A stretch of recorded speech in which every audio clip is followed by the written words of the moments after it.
여러분 안녕하십니까. 아침에 매일경제 뉴스 길잡이 이상훈입니다. 오늘도 한꺼풀 더 깊이 들어간 뉴스를 여러분께 전해드리겠습니다. 먼저 일면 기사부터 준비되어 있습니다. 매일경제입니다. 문과, 이과, 칸막이 당장 허물어야 한다. 이런 당부가 나왔는데요. 서울대, 고대, 성대 이공계 출신 신임 총장들이 이런 쓴소리를 내놨습니다. 이런 칸막이 가꾸는 미래를 개척할 수가 없다라는 거죠. 내용 보시죠. 4차 산업혁명 시대 요즘에 툭하면 나옵니다. 아주 쉽게들 얘기하나 현실은 그다지 쉽지 않거든요. 4차 산업혁명 시대에 이끌려면 통합형 인재를 키워야 하는데 현재 교육은 반쪽 인재만 양성한다. 문과 인재, 이과 인재 이렇게 나눈다는 거죠. 쓴소리 어떻게 좀 해야 되긴 할 것 같습니다. 자, 다음은 조선일보 보시죠. 3040 가장들 취업 재난 사태다. 이렇게 돼 있습니다. 2월 전체 취업 통계가 나왔는데요. 일단 겉모습은 26만 명이 늘었지만 경제 허리인 청장년층은 오히려 24만 명이 줄어들었습니다.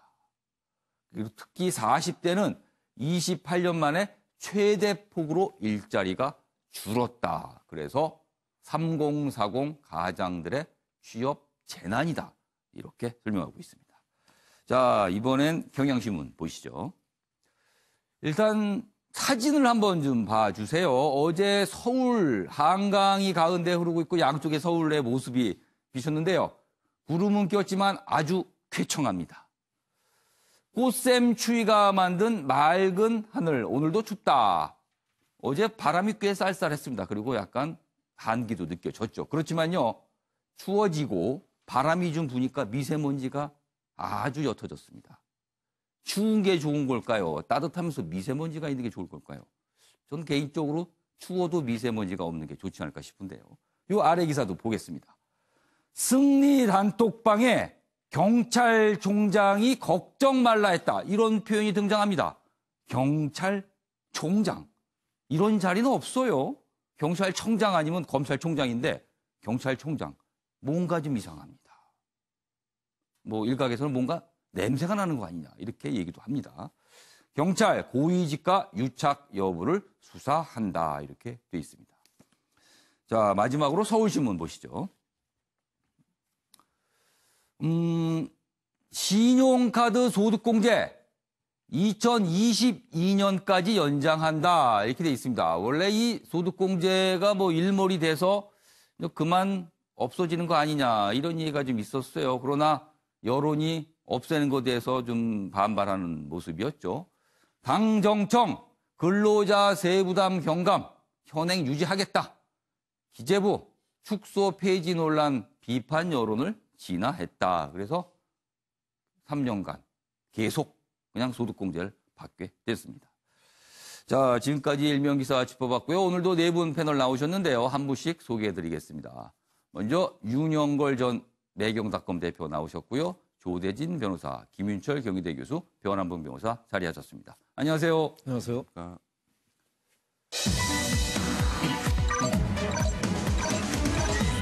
자, 오늘 달 뉴스의 핵심을 정리했습니다. 아침을 여는 키워드 4가지입니다. 첫 번째 키워드, 경찰총장은 누굴까요?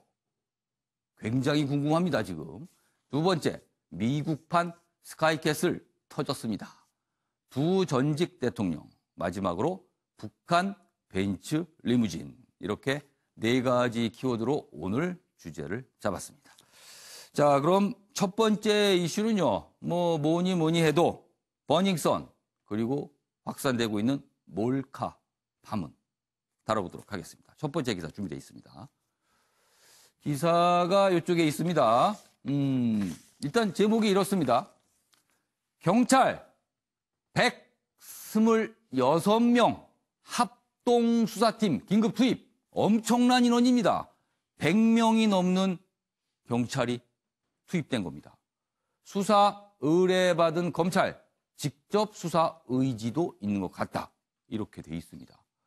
경찰은요, 검경 수사권 조절 악재다. 왜냐하면 검찰이 나서게 되면요. 그걸 의식한 걸까요? 지금 버닝썬 그리고 그 이후에 걷잡을 수 없이 퍼지고 있는 여러 가지 혐의와 의혹들 대대적으로 투입해서 수사를 한다. 이 내용이 일단 저희가 첫 번째 기사 준비했는데요. 자, 그럼 여기서요. 몰카를 촬영하고 유포한 가수 정준영 씨 잠시 뒤면 경찰에 소환됩니다. 현장 분위기 어떤지 취재 기자 연결해 보겠습니다. 박세영 기자. 네, 저는 지금 서울지방경찰청 광역수사대 앞에 나와 있습니다. 네, 뒤에 보니까 취재진이 상당히 많이 나와 있군요. 지금 현장 분위기는 어떻습니까? 네, 맞습니다. 아직 정준영 씨 소환까지는 2시간이나 남은 상태인데요. 새벽부터 몰려든 취재진들로 벌써부터 현장은 북적이고 있습니다. 그렇다면 오늘 일단 출석을 하게 되는데요. 그렇다면 오늘 일정은 어떻고 어떤 내용에 대해서 조사를 받게 되는 겁니까? 네, 먼저 오전 10시가 정 씨의 첫 경찰 출석 시간입니다. 경찰은 정 씨에 대해서 어떤 경위로 10명 정도의 여성들 성관계 영상을 몰래 찍고 유포까지 했는지 우선 조사할 방침이고요. 추가로는 마약 투약 혐의까지 조사할 방침입니다. 오후에는 승리와 그리고 정준영 씨 그리고 정준영 씨와 같은 대화방에 있었던 유모 씨 이렇게 승리 유모 씨가 차례로 또 소환이 되는데 경찰은 이들 3명이 오늘 사전 말맞춤을 하는 것을 막기 위해서 같은 날 소환하는 것으로 보입니다. 그렇다면 오후 전에는 정준영 씨 그리고 오후에는 승리 씨가 각각 조사를 받게 되는 거군요. 자, 이런 가운데 네, 경찰 맞습니다. 유착 의혹 사실은 버닝썬 이 사안이 터졌을 때부터 조금씩 언급이 됐는데 이제는요 경찰총장이란 표현까지 등장을 했습니다. 이 유착 의혹 본격적으로 의심을 받고 있는 상황인데 지금 경찰 분위기는 어떻고요? 어떤 반응이 좀 나오고 있습니까? 네, 어제 최대 이슈였죠. 승리 씨, 정준영 씨, 그리고 버닝썬 직원 8명까지 있던 8명 카톡방에서 지난 2016년 7월에 경찰총장이라는 단어가 한번 언급이 됐습니다. 당시 업소 민원과 관련해서 경찰총장이 뒤를 봐주고 있다 이런 뉘앙스로 대화가 오간 것으로 보이고 있는데요. 그런데 총장은 검찰총장이고 청장은 경찰청장인 만큼 아직 누군지는 그런 특정할 수 없는 상황입니다.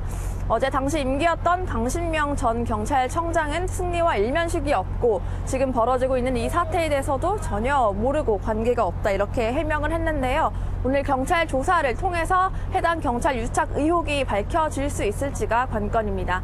지금까지 서울지방경찰청에서 MBN 뉴스 박지안입니다. 네, 박지안 기자 이른 시간에 수고하셨습니다. 자, 그러면요 경찰 유착 의혹 저희가 좀 본격적으로 다뤄보도록 하겠습니다. 지금 이 사안이 뭐 어디까지 갈지 모르겠습니다. 도대체 보시죠. 첫 번째 기사입니다. 기사 좀 바꿔주십시오. 한국일보인데요. 승리 카톡방에 2016년 7월입니다. 카톡방에 경찰총장이 걱정 말라더니 뭐 이런 표현이 등장합니다. 아까 제가 말씀드렸지만 정식 명칭은 우리나라는 경찰총장이라는 자리는 없어요. 경찰청장. 총장은 검찰총장이라고 할 때 쓰는 표현인데 아무튼 여기서 중요한 거는 경찰이라는 표현이 들어갔다는 게 아닐까 싶긴 합니다. 그래서 고위층 비호 있었나 이런 의혹이 불거진 겁니다. 내용 좀 자세히 보시죠. 이런 표현에 대해서 어제 이 부분에 가운데 부분에 있습니다. 민감용 경찰청장은 직접 나서서 해명을 했는데요. 추호에 의심이 없도록 철저히 수사한다. 그리고요. 2016년 이 당시 경찰청장이었던 강신명 전 청장 승리 일면식도 없는 사이다. 이렇게 얘기가 나오고 있어요. 그러나 일단 경찰 유착 의혹 지금 이 부분도 조사 대상에 올랐습니다. 그리고요. 또 한 가지 국가권익위원회가 있습니다. 처음에 이 카톡 대화방에 대한 제보를 받은 곳인데요. 여기 있습니다. 검찰에 직접 수사를 의뢰했습니다. 근데 수사는 경찰이 하고 있거든요. 근데 경찰이 아닌 검찰에다가 수사를 해달라고 의뢰한 겁니다. 그 부분 여기 지금 자세히 나와 있습니다. 여기 있습니다. 이처럼 클럽과 경찰 간 유착 의혹이 거세지자 검찰의 직접 수사 가능성도 점쳐진다. 그리고 경찰 유착 의심 자료와 연예인들의 불법 촬영 관련 자료들을 제보받은 국민권익위원회는 12일 자료 일체를 대검찰청에 넘기고 수사를 의뢰했다. 이렇게 돼 있습니다. 자, 윤영걸 전 대표님. 2016년 카톡방에 나온 표현, 경찰총장. 누굴까요, 도대체? 지금은 뭐 단순히 추정만 할 예. 뿐이지 뭐 증거는 없죠. 근데 다만 이제 경찰총장이라고 하니까 예. 검찰총장이냐 아니면 경찰청장이냐 하는데 지금 약간 무게는 예. 경찰 쪽으로 조금 기울어지는 거 아니냐. 총장은 아마 그걸 쓴 사람이 뭔가 잘 모르고 네. 우길했을 가능성이 경찰청장, 보여요. 경찰총장이라고 한 거 아니냐 해서 예. 어제 민감용 경찰청장이 바로 기자회견을 했잖아요. 예. 우리는 그 절대 수사를 확실히 해서 밝히겠다. 뭐 이렇게 했는데 예. 경찰이 아무래도 좀 의심을 좀 많이 받는 거 아니냐 하는데 지금 국민권익위원회에서 방정현 변호사한테 제보를 받은 거를 예. 바로 경찰이 126명이나 예. 동원해서 수사를 하는데 경찰에 갖다 줘야 되는데 예. 이거를 검찰에다 갖다 줬어요. 검찰 대검한테 갖다 줘서 지금 검찰에서 수사를 맡는 꼴이 예. 좀 모양이 좀 이상한 거 아니냐. 그래서 지금 경찰 이 사건이 자꾸 커지는 게 예. 검경 수사권 지금 조정 문제가 지금 있거든요. 한참 얘기하고 있습니다. 그렇죠. 지금. 과거에 몇 년 전에 예. 한밭집 식당 사건으로 해서 예. 경찰이 한번 고위층이 싹 처벌받으면서 예. 검경 수사권이 좀 우야무야 된 적이 있었어요. 그래서 이번에 검경 수사권 조정하고 관련해서 예. 좀 더 좀 여러 가지 예. 좀 경찰이 몸이 후끈 올라온 거 아니냐 이러고 싶은데 문제는 경찰이 지금 수사를 126명이나 하는데 좀 국민한테 신뢰를 예. 못 받는 거죠. 예, 수사권이 우리나라에 저는 필요한 게 세 가지라고 봐요. 예. 감사원을 감사하는 감사원이 저는 하나 있어야 될 것 같아요. 그리고 수사기관을 수사하는 수사기관. 수사기관을 수사하는 수사기관. 경찰, 검찰을 저도 못 믿겠어요. 그리고 또 하나는 예. 또 필요한 건 시민단체를 감시하는 시민단체. 환경단체나 그 세 가지가 좀 필요하다고 보는데 이게 저 단톡 카톡방이 조법부터 마약부터 여러 가지인데 지금 경찰, 예. 검찰의 수사 문제로 조금 급속히 예. 비화되고 있습니다. 예, 알겠습니다. 아무튼 검찰 뭔가 적극적으로 해명을 하기 위해서라도 철저한 수사만 남아있는 것 같아요. 관련 기사 하나 더 있는데요. 마저 보도록 하겠습니다. 넘겨주십시오. 교양신문입니다. 음주운전 보도 안 나가게 처리. 이런 표현도 그 카톡방에 등장을 합니다. 곳곳 유착 의혹.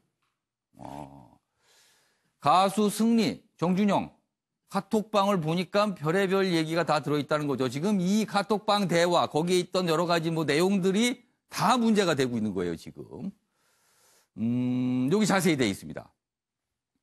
이들의 단체 대화방에는 연예인의 음주운전 사실이 언론에 보도되지 않도록 무마했다는 내용도 등장했다. 경찰청 관계자는 대화방 참여자 중 과거 음주운전을 한 사람이 있는데도 언론 보도가 나오는 것을 대화방에 있던 다른 유력자가 무마해줬다는 내용이 있다. 뭔가를 막았다는 거예요, 지금 이게. 그래서 지금 처음에는요, 무슨 버닝썬 폭행 문제가 시작이 돼서 마약 얘기가 나왔고요. 그러다가 경찰 유착 의혹이 잠시 나오다가 좀 줄어드는 거 했더니 다시 터졌고요. 그리고 정준영 씨 관련해서는 몰카 얘기가 나왔고요. 아무튼 걷잡을 수 없이 가고 있는 상황입니다. 자, 조대진 변호사. 일단 상황은 이렇고요. 아까 잠시 전에 이제 권익위 얘기를 했어요. 권익위가 증거가 될 만한 자료를 제보 받았는데 그거를 경찰이 아닌 검찰로 넘겼다. 경찰로서는 대단한 굴욕 아닙니까, 이거는? 그렇죠. 자존심이 상하는 이야기고요. 그리고 콕 집어가지고 경찰을 못 믿겠으니까 검찰에 갖다 주는 것만으로도 기분이 나쁜데 일단은 검찰도 지금 수사권 조정 관련돼서 어떻게 보면 되게 지금 예민한 상황이었는데 잘 걸렸다 없겠죠. 예. 그래서 지금 이제 직접 수사를 하려고 하고 있는 모양이고요. 저는 이게 그 방정환 변호사가 이렇게 권익위를 통해서 검찰에 수사를 하도록 이렇게 의뢰한 것만으로도 예. 저는 그 의도가 맞다고 저는 보이고요. 경찰이 직접 수사하는 거는 좀 안 맞다고 보여집니다. 왜냐하면 너무 지금 의심받을 만한 상황들이 많이 있는 상태에서 직접 다뤄봤자 그거를 곧이곧대로 믿을 만한 국민은 없을 것 같고요. 예. 또 본인이 이번 기회에 예. 여러 가지 유착 의혹이 없었다는 것은 다른 사람의 손에 의해서 밝히는 게 더 타당하다고 보이기 때문에 예. 경찰 본인들이 126명 막 투입한다고 예. 이렇게 떳떳하다고 말할 게 아니라 예. 검찰한테 맡겨보는 것도 좋은 방법일 것 같습니다. 그럼 조대진 변호사는 요사는 경찰 대신에 검찰이 직접 나서서 수사를 해야 된다 이렇게 네, 보시는 저는 거죠? 그런 입장입니다. 이 부분 또 여러 가지 의견이 있을 것 같습니다. 일단 변환범 변호사께는요, 요 법률적 문제를 질문 좀 드릴게요. 일단 오늘 가수 승리 씨와 정준영 씨가 각각 조사를 받게 됩니다. 좀 정리를 좀 해야 될 것 같아요. 승리 씨와 정준영 씨가 지금 각각 구체적으로 어떤 혐의를 받고 있고 그 혐의가 만약에 확인이 된다면 어떤 처벌을 받게 되는지 좀 두 사람을 나눠서 설명 좀 해주시죠. 정준영 씨 같은 경우는 일단은 기본적으로 이제 몰카, 예. 동영상 유포에 관한 문제가 됐기 때문에 성폭력 관련 법이 이제 조사를 예. 주로 진행이 될 것입니다. 예. 그리고 이제 카톡방에서 여러 가지 대화가 나왔기 때문에 그 확인하는 차원이 되지 않을까 예. 싶고요. 아직 정준영 씨에 대해서는 그 경찰 쪽에서도 범위를 어느 정도 확정할지에 대해서는 좀 고민을 많이 할 것 같습니다. 일단 명확한 범죄 자체는 동영상 유포에 대한 점은 있기는 하지만 예. 그 외 경찰과 유착이라든가 그것은 이제 대화방에 나왔던 내용들이기 그거는 때문에 조사를 좀 해봐야 되는 문제네요. 그렇죠. 일단 당사자가 예를 들어서 경찰총장도 있지도 않고 단순히 예. 그냥 과시하려고 그랬다. 아는 경찰이 있었는데 그냥 내가 과시하려고 했다고 하면 더 이상 수사가 나가기는 힘든 상황이거든요. 예. 그다음에 이제 다만 승리 씨 같은 경우에는 기존에 이제 마약 문제도 있고 또 이제 탈세 문제도 있기 때문에 예. 범위가 좀 커질 것 같습니다. 사실 오히려 저는 개인적으로는 정준영 씨 문제보다는 승리 씨 문제가 좀 더 경찰이 면밀하게 파악할 필요가 있을 것 같고요. 이 사건이 지나오면서 언론이라든가 관심이 예. 정준영 씨에게 집중되는 측면이 있긴 하지만 예. 이 사건의 본질은 사실 승리 씨에게 더 집중될 필요가 있다고 좀 보여집니다. 예. 법적으로 확인할 필요가 예. 있고요. 그리고 이게 예전에 이제 아까 윤 대표님 말씀하셨던 예. 것처럼 2011년 한바 비리를 떠올리면서 예. 전직 경찰청장까지 이제 수사를 받게 되는 상황을 생각해서 이번도 그런 것이 아니냐라고 생각들을 하십니다. 예. 근데 이제 제가 이제 제 경험상으로 볼 때는 이 정도 큰 업체 같은 경우는 사실 뭐 일부 부적절한 경찰들과 가끔은 조금 연관되는 예. 경우도 있기는 하거든요. 예. 물론 뭐 뇌물 같은 그런 말씀을 드리는 게 아니라 사업을 하다 보면은 이제 경찰한테 이제 뭐 조언을 구하면서 예. 그렇게 좀 친하게 지내는 관계가 예. 있긴 합니다. 그래서 보통 이런 사안에서는 사실 뭐 경찰청장 고위직보다는 예. 담당 수사과장이라든가 담당 팀장들하고 또 많이 또 가까운 관계가 많이 있거든요. 그것을 이제 자기가 친분을 과시하면서 뭐 경찰 쪽에 아는 사람이 있는데 그거를 이제 뭐 장이라는 표현을 좀 그렇죠. 썼다. 예, 조금 더 이제 과장한 측면이 있지 않은가 싶기는 하고 아마 일선 경찰들과 더 어느 정도 예. 유착 관계는 있지 않을까 싶은 의심은 들고요. 예. 근데 이제 조대진 변호사 말씀에 저도 좀 동의하는 면이 있는데 하나 더 말씀을 드린다면 예. 그러니까 사실 이런 특수사 같은 경우는 검찰이 좀 더 확실히 경험이 많거든요. 경찰 같은 경우에는 이제 뭔가 여론이 들끓기 시작했고 예. 당신들이 이제 뭔가 좀 문제점을 지적받으면서 이거에 대한 수사를 해야 된다는 것을 알고 있기는 하지만 예. 어떻게 수사를 할지는 기법에 있어서는 검찰이 좀 더 노고가 많이 있습니다. 그러니까 이렇게 뭐 단순히 불법적인 동영상을 예. 유포했었다거나 마약이라든가 예. 이런 부분은 경찰이 더 발군의 노력을 할 수는 있겠지만 예. 경찰과 실제로 유착이 있었느냐 그런 면에서는 아마 검찰이 좀 더 수사하는 데 적합하지 않을까라는 생각이 듭니다. 그러니까 경찰 유착 의혹을 경찰이 수사해서 결과를 내놓는다 그러면 이게 얼마나 설득력이 있을까 하는 부분도 좀 생각이 들어요, 사실은요. 변호사 변호사 추가 질문을 좀 하나 드릴게요. 정준영 씨 관련해서는 언론에 네. 공개가 되면서 지금 관심을 끌고 있는 게 이제 황금폰이라는 거예요, 사실은.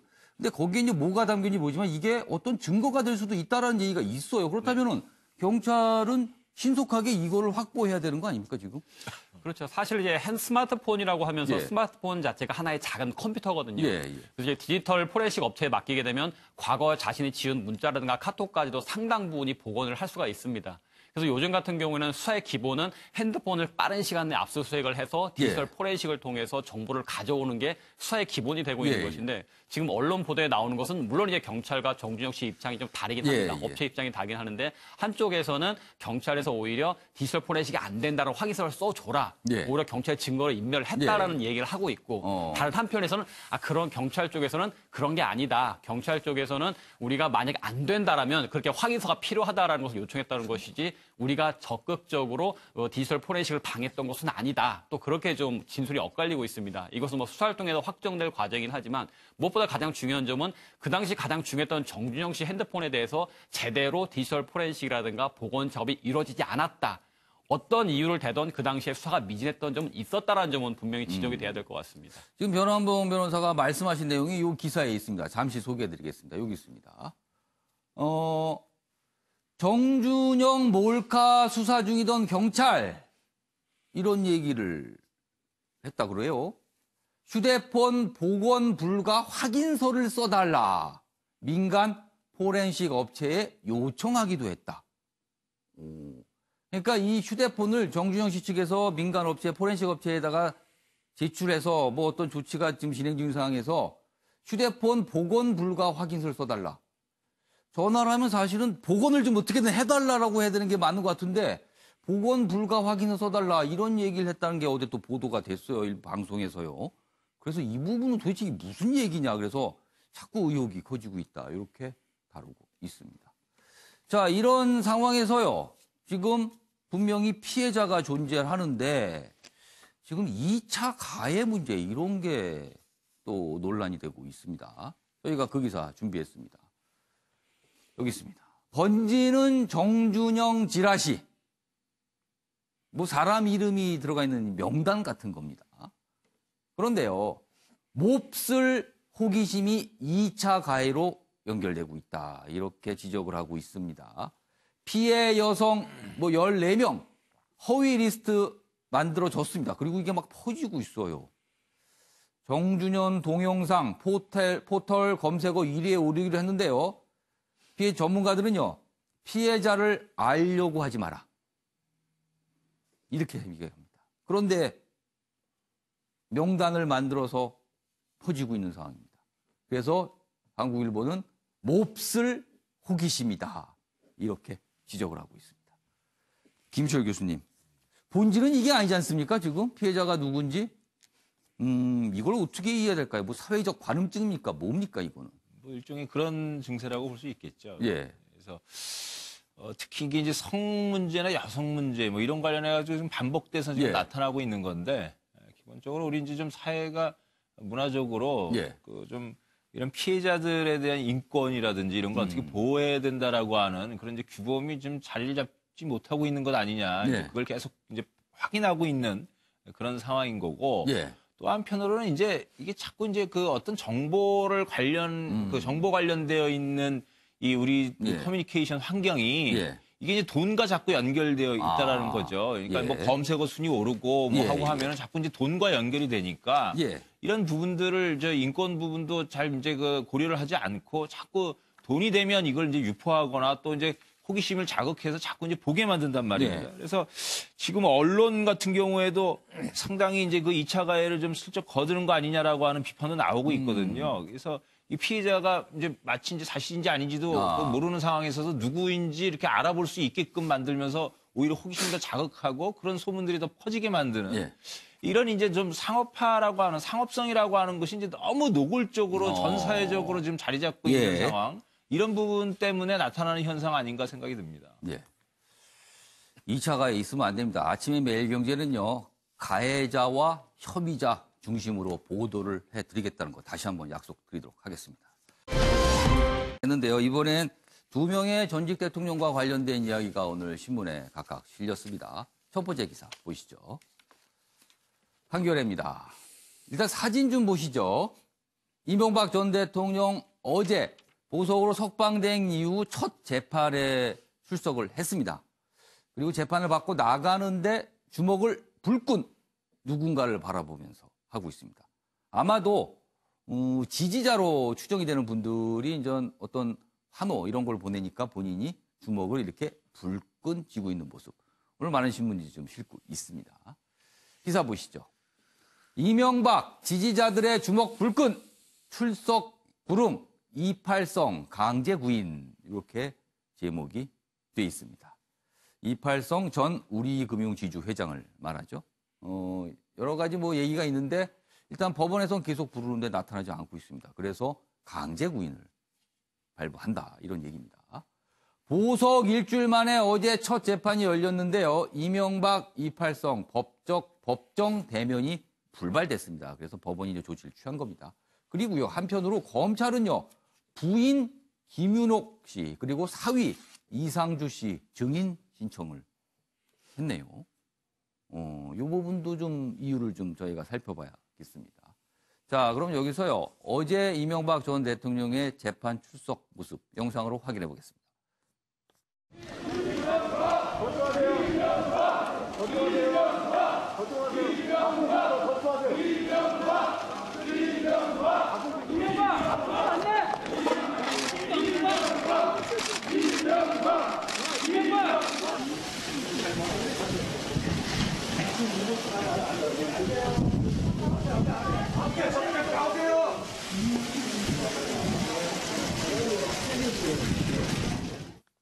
네, 지금 영상에는 어제 이제 재판 받으러 들어가는 모습, 그리고 재판이 끝나고 나오는 모습에는 이 주먹을 쥐는 모습, 이렇게 언론에 포착이 됐습니다.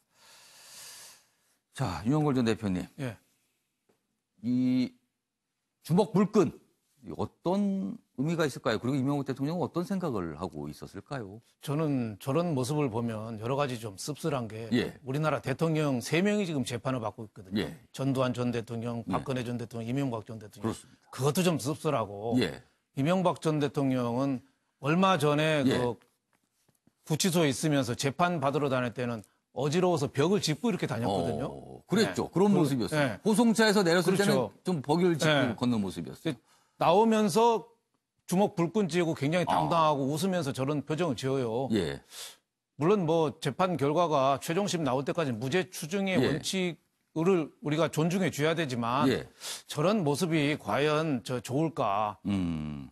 조만간 항소심이 나올 수 있거든요. 예. 지금 뭐 재판이 이팔성 우리은행 회장 예. 또 우리금융지주 회장. 우리 예. 우리금융지주 회장, 전 우리금융. 예, 또 이학수 삼성그룹 부회장 이 증인 출석이 늦어지면 예. 재판이 좀 늦어지는데 조만간 나오면은 예. 또 무슨 결과가 나올지 몰라요. 다시 또 최악의 경우에 법정 구속까지 될 수 있거든요. 예, 예. 그래서 저는 저렇게 지지자들을 향해서 저렇게 주먹을 불끈 쥐는 모습은 그렇게 재판장들이 지금 TV를 볼 때도 예. 그렇게 좋은 모습으로 좀 보여지지는 않는다. 오히려 그냥 무덤덤하게 그 재판에 성실히 최대한 임하는 게 오히려 더 좋은 거 아니냐. 좀 그런 생각이 좀 듭니다. 네. 사실 전두환 전 대통령이 이제 광주로 가서 재판을 받을 때 첫 질문에 뭐 왜 이래갖고 이 말 가지고 참 많은 뒷말들이 엄청나게 나왔었는데요. 어제 이명박 전 대통령이 보인 주먹 불끈 이 모습도 오늘 하루 종일 좀 회자가 될 사진이 아닌가 싶기도 합니다. 조대진 변호사. 네. 여기 기사 내용 중에서 이제 이명박 전 대통령의 부인에 대해서 이제 검찰이 증인 신청을 했거든요. 이거는 어떻게 된 내용입니까? 이 전 대통령 측에서는 예. 이게 불필요한, 그러니까 이명박 전 대통령의 그 혐의 사실을 예. 유무죄 판단을 하는 데 있어서는 불필요한 그 증인이다라고 해서 이게 뭐 거부를 했었는데요. 예. 어쨌든 검찰 측에서는 예. 지금 여러 가지 이팔성 그 회장의, 그러니까 예. 이팔성 전 회장의 비망록에 금품 로비 상황이 나와 있지 않습니까? 뭐 예. 김윤옥 여사한테 뭐 옷 같은 거, 그리고 뭐 일본 화장품, 생신이니까 선물로 예. 보냈다는 그 내용들이 공개되어 있기 때문에 이런 부분들을 확인하기 위해서 이제 부르겠다라는 취지인데 예. 이제 이명박 전 대통령 측에서는 굳이 불러갖고 뭐 망신 주려는 거 아니냐, 뭐 이런 측으로 받아들이고 있는 것 같아서 거부하고 있는 것 그럼 같습니다. 사위 역시 같은 이유 때문에 사위도 그렇습니까? 같은 그 금품을 전달하고 했다는 그 의심을 받고 있기 때문에 예. 이런 부분에 관련돼서 검찰은 증인 신문을 통해 가지고 확인하려는 것이고요. 예. 근데 이명박 전 대통령은 이 혐의 입증 여부하고는 상관이 없다라고 해서 거부를 하고 있는 거죠. 그렇다면은 진짜 그러면 검찰이 증인 신청을 했을 때 이제 재판부가 그걸 받아줄지 아닐지 결정할 거 아닙니까? 네네. 아직은 결정은 안 됐고요. 어. 일단은 이팔성 예. 전 우리금융지주 회장에 관련돼서는 이제 예. 구인장이 발부가 됐고 예. 이제 나온 이제 우리 그 이팔성 회장에 관련된 증인 신문이 끝난 뒤에 차후에 결정을 하겠다라는 지금 재판부의 그러면 입장이 나와 있습니다. 만약에 재판부가 증인으로 결정을 하면은 처음에는 나오라 출석 요구할 거 아닙니까? 네, 그렇죠. 근데 안 나오게 되면 그때 또 구인장 이렇게 되는 겁니까? 절차가? 그렇죠. 그렇게 되는 절차로 진행이 됩니다. 이게 또 만만치 않게 시간도 걸리고 모습이 나타나겠네요. 근데 김윤옥 여사에 예. 관련돼서는 모르겠지만 이상주 그 사위에 예. 관련돼서는 사위인 이상주 변호사에 예. 관련돼서는 재판부가 이렇게 좀 채택을 할 가능성이 좀 높아 보입니다. 예. 그러니까 부인보다는 사위 쪽 증인 네. 채택 가능성이 좀 있어 보인다. 이런 전망이었습니다. 자, 이번에는 전두환 전 대통령 관한 뉴스로 좀 넘어가겠습니다. 전두환 전 대통령 재판이 지금 한 가지만 진행이 되는 게 아닙니다. 지금 뭐 이른바 이제 사자 명예훼손 관련 재판뿐만 아니고요. 본인의 자택과 관련돼서 또 소송이 벌어지고 있습니다. 지금 자택이 공매에 붙여졌거든요. 근데 그 부분 갖고 다툼이 좀 있어요.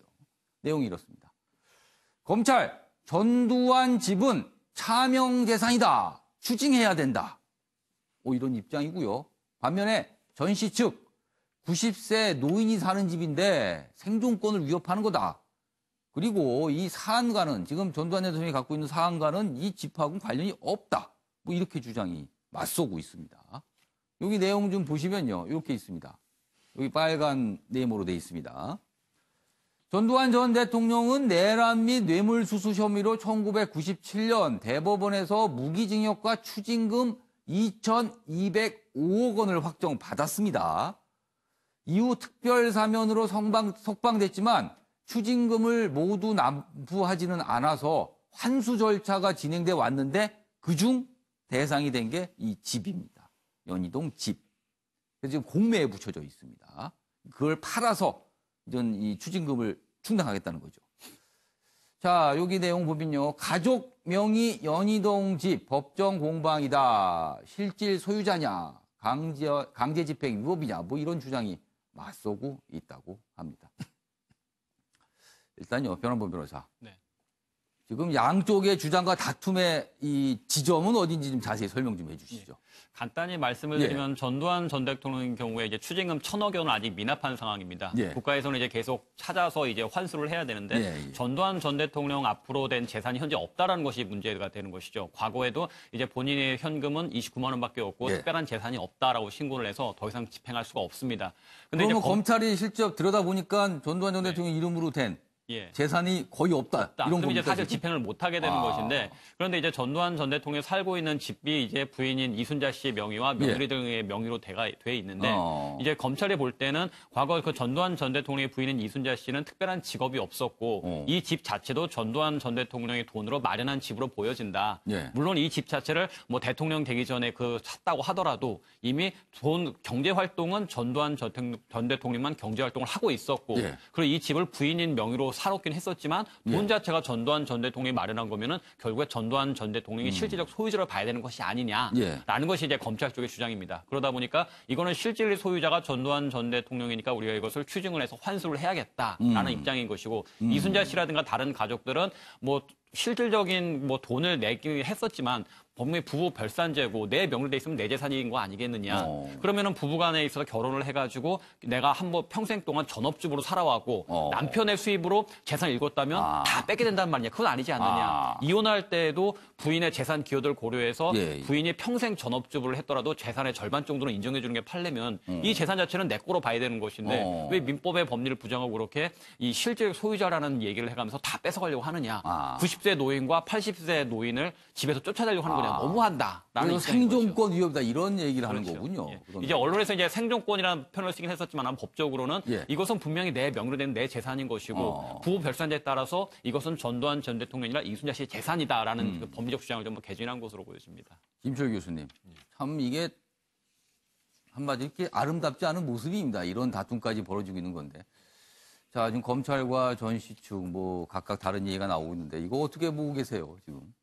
그러니까 뭐 아까 윤 대표님도 뭐 씁쓸하다고 말씀하셨는데 먼저 단지 이제 그 전 대통령의 이제 지위에 있었다라고 하는 그런 씁쓸함은 아니고 예. 사실은 우리가 이제 뭐 민주화 과정 거치면서 이제 독재 정권도 거치고 예. 또 그래서 이제 민주화를 이루어서 만들어진 이제 보수 정권이었는데 이제 다 이렇게 바람직하지 못한 이제 모습들을 보이고 있는 거죠. 그래서 이제 우리 이제 역사를 이렇게 이제 쭉 지내왔던 국민들의 입장에서는 이제 이게 단순히 이제 두 분에 대한 어떤 개인적인 감정들이 아니라 지난 이제 이 대한민국의 역사를 이렇게 이제 좀 훑어보게 되는 그런 상념에 이제 젖으면서 생겨나는 여러 씁쓸함들도 있는 겁니다. 그러니까 결국 뭐 이제 전두환 전 대통령 같은 경우에는 결국 뭐 독재자의 지금 노년이라고 하는 게 이제 저럴 수밖에 없구나라고 하는 걸 우리 지금 보여주는 거 아니겠습니까? 뭐 인간적이나 개인적으로는 참 안 됐기도 했다. 이게 노년에. 그래서 뭐 전시 측에서는 90세 노인 생존권 위협한다 이렇게 얘기를 했는데 이제 전두환 전 대통령을 그냥 단순하게 90세 노인이라고 볼 수 없는 이제 우리 한국 사회의 현실과 역사가 있는 거죠. 그래서 그런 부분에서 개인적으로 굉장히 안타까운 부분들도 있는데 사실은 또 추징금도 여러 낼 수 있었던 기회들이 쭉 있었었는데 안 내고 있다가 지금 이 사태를 맞이한 거거든요. 그래서 이게 참 이게 이런 부분들이 이제 우리 이제 국민들 입장에서는 이제 그 어떤 이제 좀 하나의 역사적인 교훈의 부분들로 또 받아들일 측면들도 있다. 그래서 이제 삶이라든지 이런 것을 이제 어떻게 이끌어 가야 되느냐라고 하는 또 그게 역사 속에 이제 여러 과업과 연결되어 있을 때는 그런 부분들을 우리가 좀 새겨볼 그런 또 그 사건들이 아닌가 생각이 듭니다. 조대진 변호사, 여기서 좀 한 가지 궁금한 것이요. 추징금을 처음에 2,200여 원을 산정을 할 때는 산정 기준이 있지 않았겠습니까? 그리고 대통령 재산을 파악을 해서 이 정도 추징할 수 있다. 그리고 이게 다 불법적으로 문제가 됐다. 이렇게 판단한 건데 환수는 왜 이렇게 어렵습니까? 환수는 이제 은닉해버리는 경우들이 많이 있고 또 명의가 달라져 있는 경우들이 또 있기 때문에 그렇다면 검찰이 파악한 뒤에 뭐가 바뀌거나 이럴 수도 있는 겁니까? 그런 경우들도 있죠. 그래서 규모 그 추징이 실제로 어려운 경우가 많은데 이제 검찰 측이 지금 이번에 한 것도 원래는 이제 추징의 재산에 해당된다라고 봤거든요. 왜냐하면 그 전두환 전 대통령의 그 불법 비자금에 관련돼서 조성된 그 돈으로 주택을 구입했다라고 보고 있는 건데 지금 당사자는 이렇게 지금 명의를 바꿔놨기 때문에 지금 추징이 어려운 이런 부분들도 있어서 사실상 전두환 전 대통령의 재산들이 거의 다가 막 차명 재산인 경우들이 많습니다. 그래서 이제 검찰이 보기에는 이런 차명 재산들도 다 추징의 범위에 들어가야 된다라고 지금 주장을 하고 있는 거죠. 아무튼 여의종 자택은 전두환 전 대통령 측에서는 이거는 뭐 80년 이전부터 사서 갖고 있었고 명의도 부인명으로 돼 있는 건데 왜 이러냐 지금 이러고 있고요. 검찰은요, 무슨 소리야. 그런 거 다 포함돼서 이게 다 추징 대상이 될 수 있다. 이렇게 맞서고 있어서 어떤 결론을 낼지. 재판부가 항상 이런 사건이 오면 참 고민이 많겠습니다. 보면. 이걸 어떻게 판단해야 되는지. 알겠습니다. 기다려보겠습니다. 어떤 결론이 나오는지요. 역시 아름답지 않은 모습, 정치권 얘기로 좀 가보도록 하겠습니다. 우리 국회 지금 이런 모습으로 맞서고 있습니다. 여기 보시죠. 나경원 발언 연장전이다. 안 끝났어요. 게임이 연장전으로 가고 있습니다. 민주당, 한국당이요. 윤리위에 맞제소를 했습니다. 서로 제소를 한 겁니다. 민주당이 나경원 징계안 제출하자 한국당은 청와대 심부름센터냐 날 세우면서 홍영표 원내대표 등 지도부를 또 윤리위에 제소를 했습니다. 그래서 맞제소라는 표현이 나온 겁니다. 선거제 등 여야 사당 연대 맞물려서 진보 대 보수 구조로 아주 뚜렷하게 뭐가 갈라지는 거 아니냐 이런 우려도 나오고 있다 이렇게 전하고 있습니다. 참, 요 사안과 관련해서요 어제 서로 뭐 제소를 했는데요 그 모습 영상으로 확인해 보겠습니다. 나경원 원내대표의 발언은 국민이 직접 뽑은 대통령을 색깔론을 동원하여 모독한 것으로 더 나아가 대한민국과 국민을 모독한 것입니다. 태극기 부대에 바치는 극우적 망언일 뿐입니다. 이러한 조직적 방해를 지휘한 이해찬 당대표, 홍영표 원내대표 윤리 제소를 의총에서 결정했습니다. 다른 의원들에 대한 방해 부분은 앞으로 저희가 면밀히 조사해서 추가로 윤리 제소를 검토하겠다는 말씀을 드립니다. 네, 유영곤 대표님. 이렇게 서로 맞제소 같은 사안을 놓고 맞제소하는 건 처음 본 것 같습니다, 제가. 그렇죠. 제가 과문해서 그런지 처음인 것 같아요. 처음이죠. 예. 네, 대부분 뭐 과거 홍익표 예. 민주당 그 원내 그 대변인이었죠. 예. 그 박근혜 전 예. 대통령은 귀태라고 예. 했는데 그때는 좀 사퇴하고 그냥 끝난 예. 적이 있었죠. 예. 그래서 되게 해프닝으로 끝나는데 예. 이번에는 자유한국당이 맞고소를 해버렸어요. 예. 그러니까 제1당하고 2당하고 예. 원내대표를 서로 상대방에서 예. 맞고소를 윤리위원회에 제소를 한 거예요. 그러니까 이게 앞으로 그 여러 가지 좀 파장이 예상이 되는 거죠. 근데 예. 자유한국당 나경원 원내대표 입장에서는 예. 지금 전략적으로 좀 판단을 해서 고의적으로 전략적이다. 그렇죠. 전략적으로 한 것 같아요. 분명히 뭔가 이런 반응이 노린 거 나올 있어. 거다라는 걸 계산했다. 그렇죠. 그래서 아. 표현도 상당히 그 다른 사람의 예. 그 말이 나오지 않도록 조심해야 된다. 뭐 이런 식으로 했잖아요. 그러니까 그래서 당에서도 그 연설문에 대해서 엄밀하게 검토했고 다들 문제가 없다. 이거 하자. 이렇게 그 됐다 그래요. 팀들이 오랫동안 작업을 한 거예요. 그러니까 제가 보니까 전략적인 그 노림수 아니냐. 그래서 예. 그 얻은 게 있죠. 예. 전투력 있다는 걸 좀 얻었고 오히려 더 태극기하고 예. 저 보수층을 좀 주목을 받은 뭐 그런 측면을 또 얻었고 예. 또 나경원 원내대표가 황교안 대표에 이어서 존재감을 이번에 좀 확인시켜준 게 전략적인 이득이라고 볼 수 있고 예. 또 손실이라고 하면은 나경원 원내대표의 막말 이미지 예. 그리고 양당의 1당하고 2당하고 극한 대립 이미지. 근데 잘 따져보면 손실하고 이익하고 따져보면은 어떻게 됩니까? 불행하게도 예. 조금 얻는 게 더 있다는 생각도 들어요. 그럼 약하고 독 중에 약이 더 크다? 그러니까 참 이게 이거 바람직하지 못한 건데 예. 전략적으로는 좀 얻는 게 있는 것 같다니까 예. 이게 걱정스러운 거죠. 아까 이명박 대통령이 주먹 불 끈지고 재판정 갈 때는 예. 전 씁쓸했는데 예. 이런 장면을 보면은 예. 좀 한심하고 걱정스럽습니다. 이번에는 씁쓸이 아니고 한심하고 한심하고 걱정스러워. 이제 자꾸 막말 공방이 예, 자꾸 좀 예. 지나치게 가지 않겠어요? 예, 더 이제 센 걸로 자꾸. 예, 그러니까 대화와 타협보다는 상대방에 대한 비난. 그러니까 과거에도 그런 책에도 그런 거 있잖아요. 예, 예. 민주주의를 지키는 거는 예. 국민이 아니라 정당이다. 예. 정당이 이렇게 지켜줘야 되는데 그 정당이 오히려 더 강하게 나오는. 예? 그리고 약한 게 강한 걸 이기고 또 상선약수라는 말이 물같이 부드러운 게 모든 것 중에 제일 낫다는 이런 그렇죠. 말이 점잖은 말인데 궁극적으로 물 같은 게 최종적으로는 제일 좋은 것이다. 이런 그건 표현이에요. 노자나 뭐 공자 이런 말이지 예. 지금 현실 정치에서는 예. 세게 붙는 사람이 오히려 점수를 더 얻으니까 지금 자유한국당의 지지율이 리얼미터 지지율이 예. 30% 탄핵 이후에 제일 높아졌거든요. 예, 예. 그래서 참 걱정스럽고 답답하고 좀 불안하고 그렇습니다. 저는. 그래서 결론은 한심스럽다. 이렇게 표현을 해주셨네요. 김수일 교수님. 예. 자, 윤리위에 각각 맞제소를 했습니다. 그런데요, 국회 윤리위라는 게요, 여야 의원으로 구성이 되어 있습니다. 이거 서로 제소를 했지만 이게 제소가 뭐가 처리되기 사실상 어려워 보이는데도 서로 제소를 그냥 하는 겁니다. 결국엔 이 모습도 그냥 지지층 보여주기 위한 것. 이런 겁니까? 그렇죠. 이제 그 보여주기 정치하고 있는 거죠.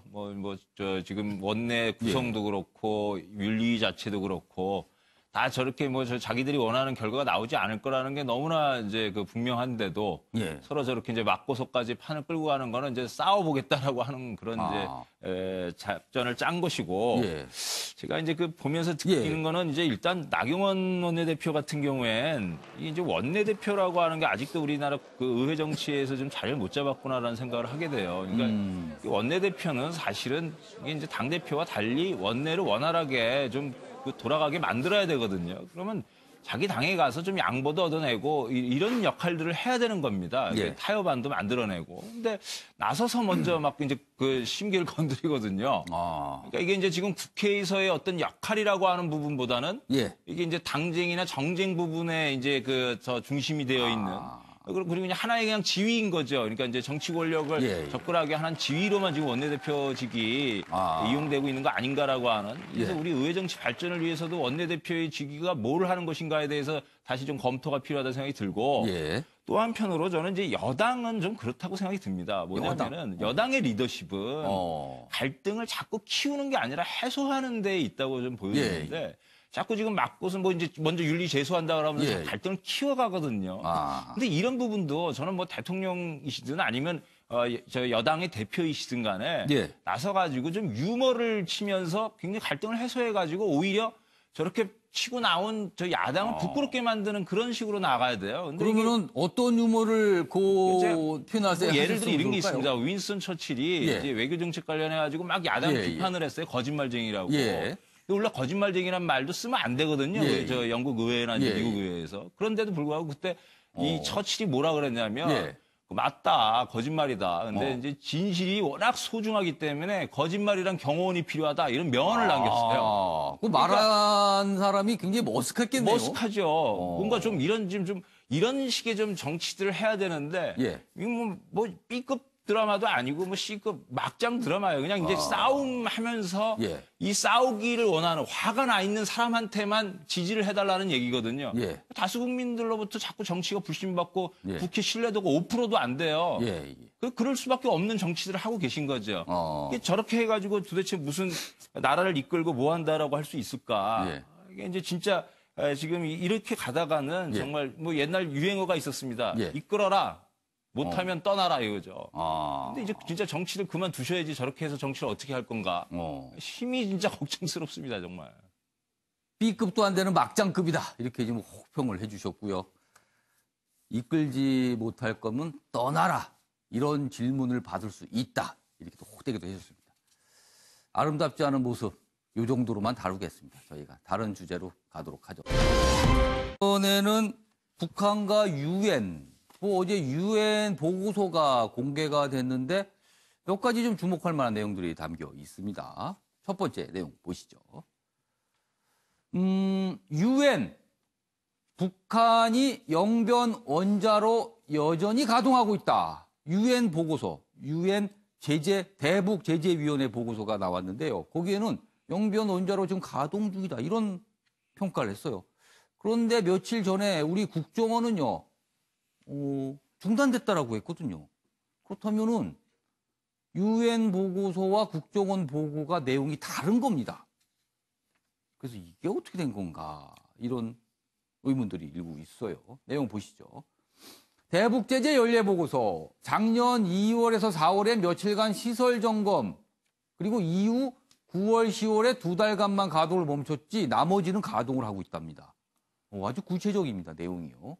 몇 개월 동안 멈췄고 가동했고 이렇게 표현이 돼 있어요. 그리고요. 평산 우라늄 광산 채광도 진행 중이다. 그리고 이쪽 사진을 보시면요. 이 내용도 있습니다. 이게 남포항의 모습인데요. 그 앞에 해상 쪽에 배들이 꽤 많이 이렇게 작게 하얗게 보이지 않습니까? 이 배들인데 그걸 확대해 보면은 이렇게 모습. 큰 배와 작은 배가 나란히 서서 뭔가를 하고 있는데 괜히 이러고 있지는 않겠죠? 이게 잘못되면 이게 접촉사고인데요. 뭔가를 주고받는데 보니까 이게 송유관 비슷한 것도 보이고 기름이 왔다 갔다 하는 것 같다. 그래서 북한이 유엔 제재망을 뚫고 이런 식으로 기름을 확보하고 있다. 이런 보고서 내용도 들어 있습니다. 관련 기사 하나 더 있는데요. 마저 보겠습니다. 조선일보입니다. 정부 문재인 대통령 탄 벤츠 사진은 떼달라고 했지만 안보리는 거부했다. 유엔 안전보장이사회입니다. 그리고 이 보고서는 안전보장이사회 산하의 대북제재위원회가 보고서를 만들었는데 방금 제가 여러 가지 말씀드린 뭐 영변 원자로 얘기라든가 뭐 송유관 얘기했는데 그 보고서 내용 중에 또 이런 사진도 담겨 있습니다. 요 사진 보시면요, 이 김정은 북한 국무위원장이 타고 다니는 이 벤츠 리무진 차량, 이 차량이 이게 제재 위반을 해서 북한으로 들어간 거 아니냐 이렇게 평가를 하고 있거든요. 그런데요, 이 유엔 보고서는 또 하필이면 이 차량을 문재인 대통령이 평양을 방문했을 때 이렇게 탄 걸로 이 사진을 또 썼습니다. 유엔에서. 유엔이 국제기구긴 하지만 미국의 영향력이 막강하다는 거는 뭐 다 알려진 사실인데 이 사진을 쓴 의도 이것도 생각을 좀 해봐야 되지 않을까 싶기도 합니다. 내용 좀 자세히 보시죠.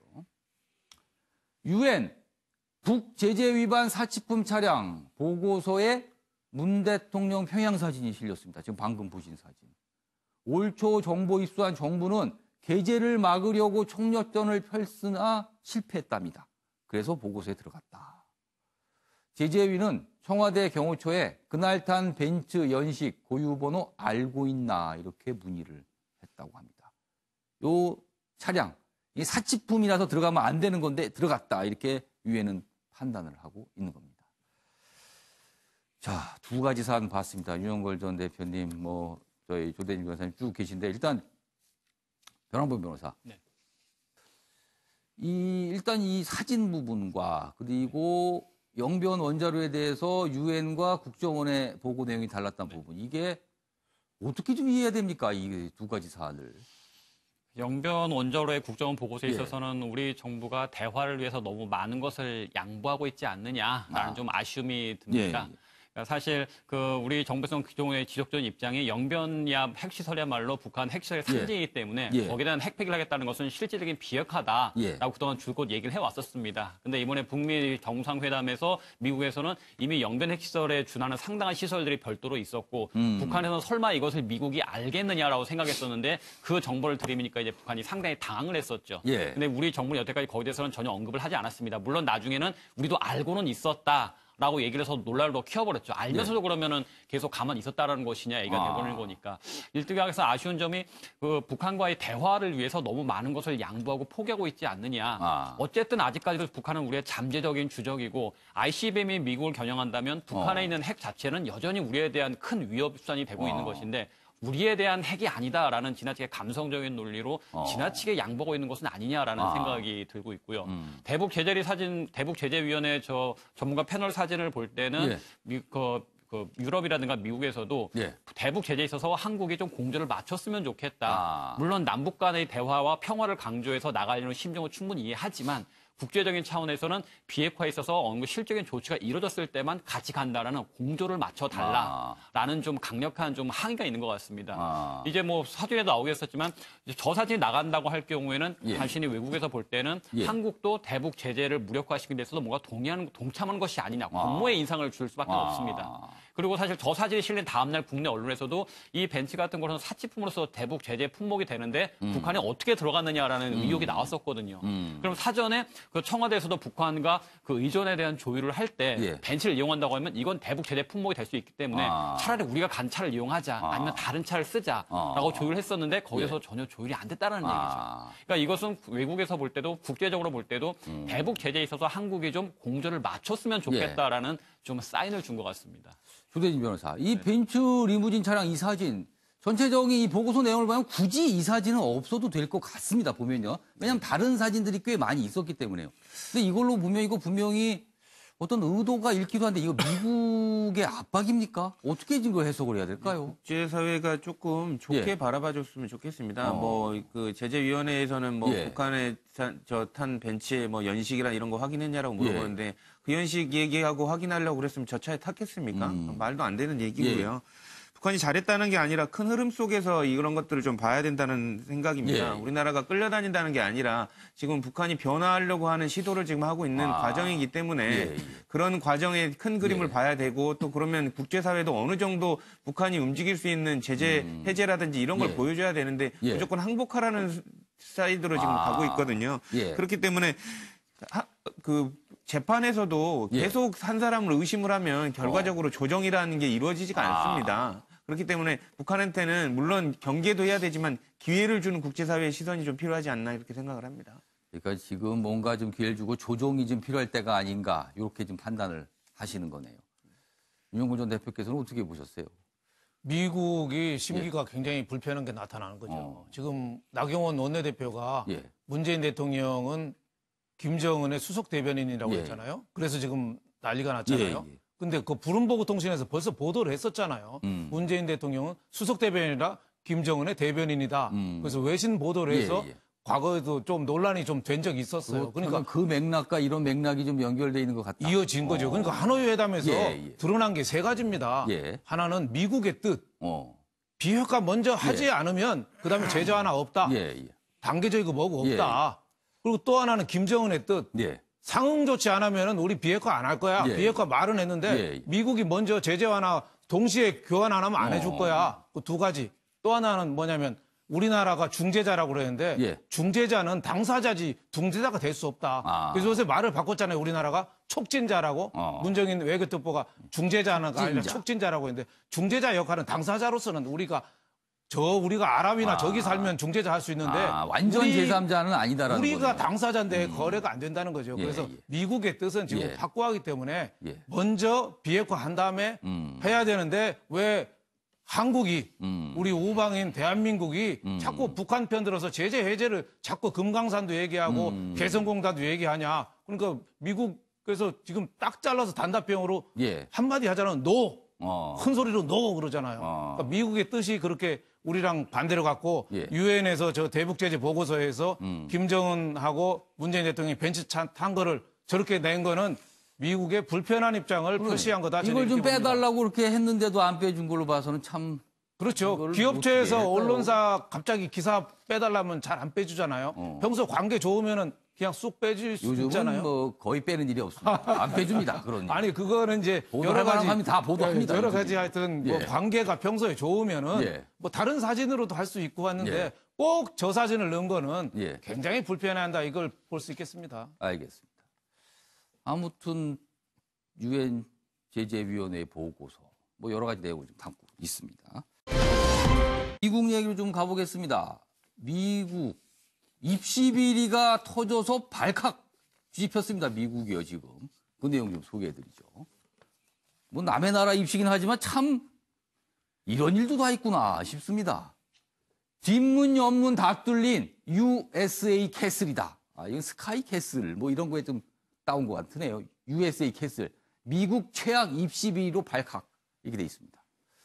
축구 몰라도 돈 내면 체육 특기생 둔갑시켜서 입학을 했답니다.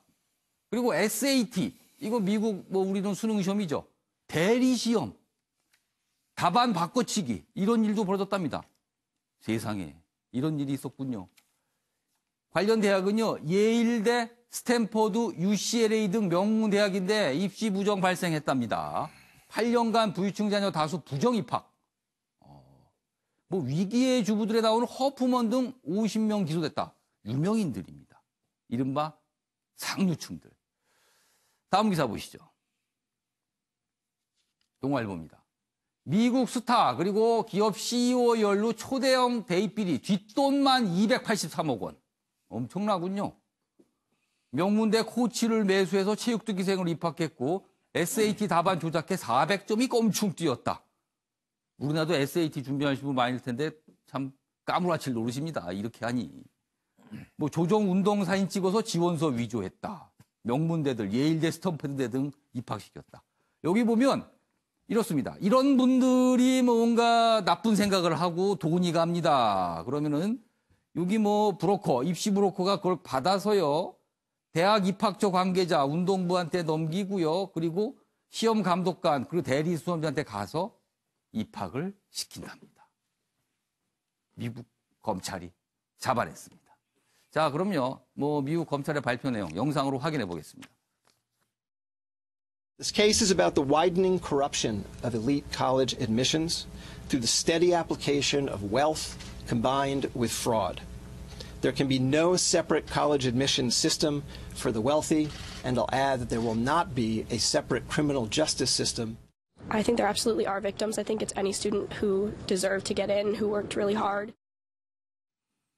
그러네요. 저런 사람이 입학을 했으니까 입학 못한 사람 피해자가 분명히 있겠군요. 김철 교수님. 미국, 뭐 기회의 나라, 뭐 이렇게 알려져 있습니다. 그런데 이런 엄청난 터무니없는 입시 비리가 터졌어요. 예, 지금 이게 미국이 좀 사회구조적으로 예.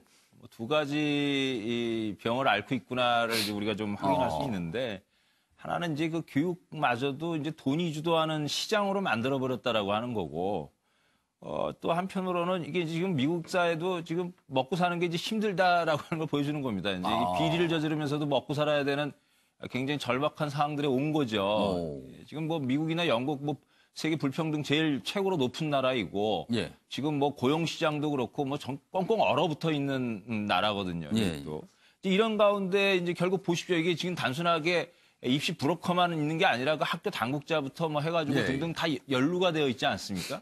이런 이제 구조적인 그 범죄가 일어날 수 있는 것은 이제 예. 사회적인 환경의 문제가 있고 예. 또 한편으로는 이런 게 있습니다. 이게 원래 미국은 기부 입학 같은 게 굉장히 양성화되어 있는 나라임에도 불구하고 예. 저렇게 몰래 검은 돈을 써가지고서는 입학을 시킨다라고 하는 그 이 현상은 도대체 왜 나타날까?